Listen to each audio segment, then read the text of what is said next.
Tina Wilson was recovering from surgery while stationed in Japan when she went to the medical clinic for a dressing change.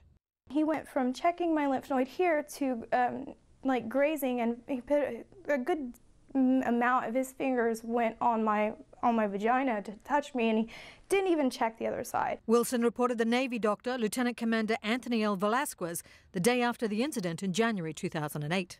I was thinking, like, he really just touched me. What if he's done this before? Or, you know, there's a little girl right behind me that's going to come see this guy next.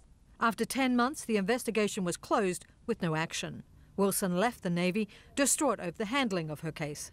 It was the process that victimized me more than the day that he violated me. It was the process. An Associated Press review of 1,000 military sex crime reports between 2005 and early 2013 in Japan, including Wilson's, revealed a pattern of chaotic and inconsistent judgments. Nearly 2/3 of the service members whose punishments were detailed in those reports were not jailed. Instead, they were fined, demoted, restricted to their bases, or removed from the military. 30 received letters of reprimand.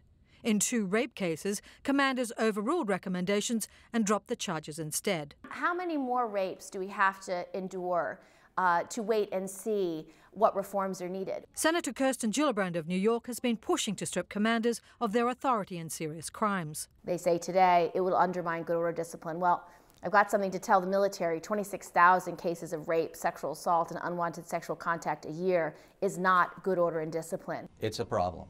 We admit it.